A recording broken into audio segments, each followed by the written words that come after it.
Hey guys, Anime Quarter 85 here with Cory the Vampire, and I wanted to talk to you guys today about, well, this is an anime review for The Rising of the Shield Hero. Now, yes, there is a second season for it that's already out now, but since I haven't seen any of the Rising of Shield Hero, plus I read a little bit of the light anime, or light novel, if you will, I came to realize that this anime is really good. I really enjoyed it. I actually was watching it over on Crunchyroll this whole entire past week, and all I can say is it was amazing. I actually like the story of how it's playing out so far. Now, the beginning I thought, okay, this guy seems to be some sort of an arrogant dick, but apparently I was mistaken. He felt so overwhelmed to be betrayed by his other comrades of heroes. So, what am I talking about? Well, to start off with, it all starts about this guy named Nafumi, who, like most of us otakus and gamers, he himself is an otaku, and he reads lots of mangas, he reads lots of light novels, and one day he stumbled into a library of sorts, and, well, he found a book that really was, how should I put it? It was really just not like any other book per se, but as he read through it, he then eventually somehow all the pages went missing, and then all of a sudden he got teleported into a new reality. What is this reality? It's a reality of gaming, of heroes. Now, these heroes are known as the Cardinal Heroes, and there's four of them. You have the Shield Hero, you have the Sword Hero, you have the Bow Hero, and you also have the Spear Hero. Now, of course, there's the King, who is the capital of the main area of the whole entire world, called Ultramar, or Ultramar, however it's pronounced. Yes, the king, of course, had summoned them. But of course, it ends up turning out that, well, they did not like Nafumi because he was a shield hero. And of course, the king and the other three heroes decided, yeah, you know what? You have the worst weapon of all, the shield, because the shield is just a defense weapon. It's not meant to be used for killing or fighting or anything. But of course, as you progress, as you watch all throughout the whole entire show, you then eventually realize that there's more to the shield than you realize. And what does the whole entire kingdom do? They betray the shield hero. So they treat him like a pariah, they treat him like he's a jerk, and he doesn't fit anywhere. But it actually ends up turning out that the king is actually an asshole. Why is he an asshole? Because he just is. And of course, his second-in-command daughter is even worse. Seriously, you know, how many girls do you know named Mai, or Multi, end up shaming a special cardinal hero just because he has a shield? Really? I mean, come on, think about it. Okay, yes, you have three heroes that have, these cool awesome offensive weapons, but yes, you have a shield that's basically a defensive weapon, but you could definitely do something with it. So essentially, Nafumi goes out and he decides that he wanted to adopt a slave. Well, more like a demi-human slave. And yes, in this world, they are called demi-humans. Demi-humans are special creatures. And of course, all these demi-humans were treated horribly. Except that Nafumi chose one, which she is a special fox lolly. Yes, who eventually becomes an adult, and she is really cute and adorable. Though, honestly, if I had to put it against Beast Tamers, I probably would say she is like...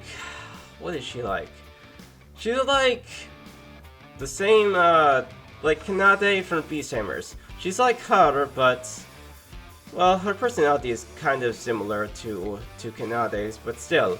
So yes, at first, uh, Naofumi becomes, so corrupted and everything because of the betrayal and humiliation he suffered, thanks to the king and the other cardinal heroes.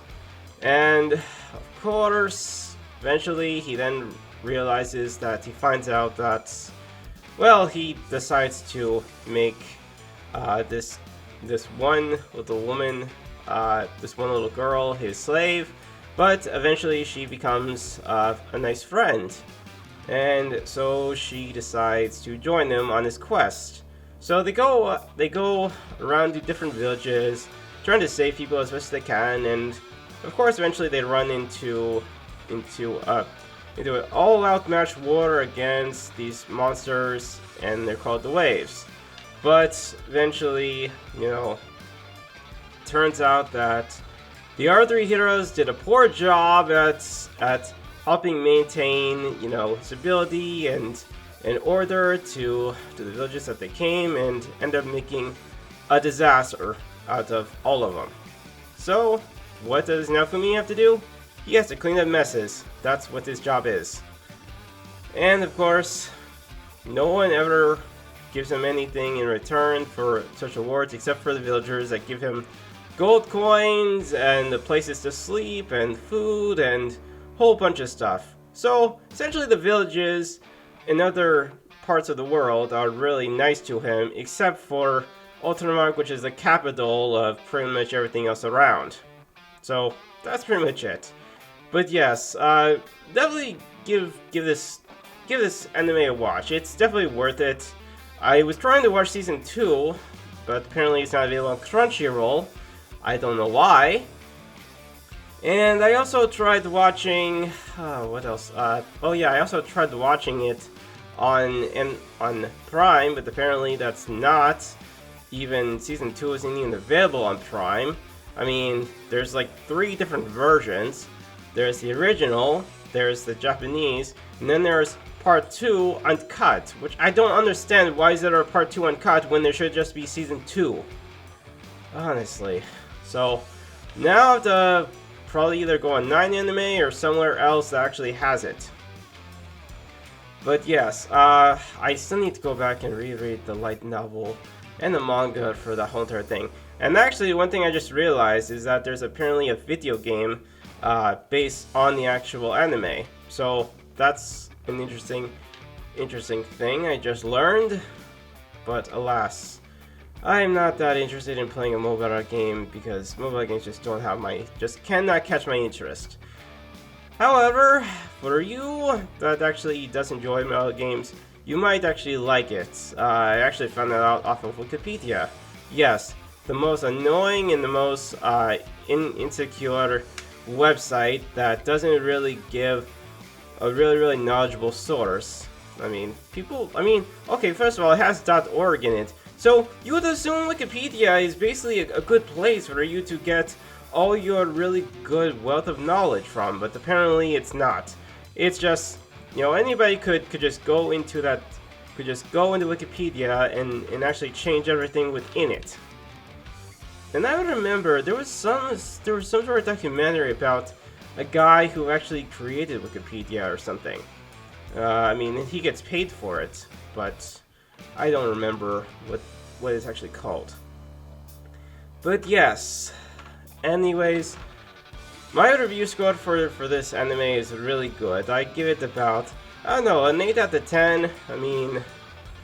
Although I find out the ending that near the end of the first season, where essentially the queen decides to declare death on both her daughter as well as her king, and obviously I understand that what they did was wrong and they are accused of high treason, but I think just putting them in prison is enough.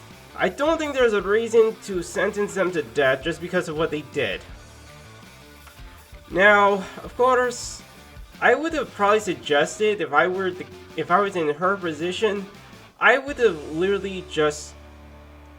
just maybe, I would declare them guilty, but I would also have them, you know, play nicer with the shield hero. I wouldn't go that far just because I declare them guilty and guilty of high treason. Seriously. But yes, what Moti did and everything was horrible. I mean, first of all, you know, she gets around with the Spear Hero, you know, filling his head with lies and everything, and then next thing you know, it ends up turning very, very horrible. And we can all thank Multi for doing such a horrible thing of shaming a shield hero. I mean, the whole entire story is all about 4 heroes working together to save humanity in this world. So how can you obviously, you know, fix this whole entire world if you can't have 4 heroes working together? Seriously, you know, the four Chrono heroes are supposed to be, you know, an elite of heroes that work together to help save the world. So I don't quite get it. But yes. Anyways, that pretty much ends my review. I am gonna do another review, but this one for my Dress Up Darling, which I've pretty much near the end of it, and honestly, there are some moments that's actually funny.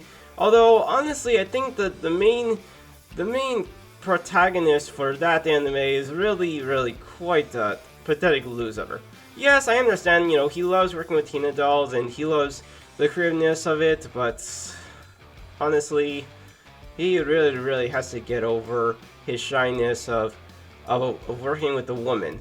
You know, especially, you know, okay, if you are taking measurements to, you know, to help a girl become a cosplay model, you might as well do yourself a favor and just you know, bear witness and just throw all your protectiveness away and start manning up and actually being a person of interest to a woman. Because, you know, women love a guy who's confident. Women love to be around a guy who can talk, who can negotiate, and do everything in his power to make things comfortable for a woman. That's basically what it is. And yes, I know, when I was younger, I had a hard time connecting with women. Now, if we shift to 2022, I am much more modern day. Yes, I know I'm only an anime character based on Anime Chorus 85 thing he created, but yes, every time I Anime Core 85, yes, when he was young, he was really shy and he couldn't actually talk to girls very much. Though, of course, he still managed to attract the most sexy and noble amount of real women around him, but he was still shy as hell. But, alas, he is a great person of interest. So, if you have an interest for Anime Core 85, show him some support by offering him your devotion and you subscribe to him. Because that's what he wants. He wants support. He wants your support. He wants you to bow down to him and give him all the love that you crave, especially when it comes to making content. So yes, I will do an anime review for Dress Up My Darling, and yeah, oh the goodness. I'm still trying to work on the next Let's Play for Jak and Daxter, as well as for what is it? Tales of Arise. So that's still coming. I'm just still trying to figure things out with my streaming software, because that's what I'm actually using, not using my actual capture card. So there you go. But yes, feel free to show your support by liking this video, subscribing, and clicking that bell icon if you want to see more awesome content from Anime Core 85 and you want to see me as well, because I am the most amazing person ever that Anime Core 85 has created. And of course, I actually find interest in gaming and anime. So there you go. And of course, you can also follow him on social media, whether that be Twitter, Facebook, you name it. All the links to those are in the description as well. Alright, till then, this is Kuri, the vampire from Enemy Core 85, and I'll see you guys in the next video, assuming it comes out soon. Take care.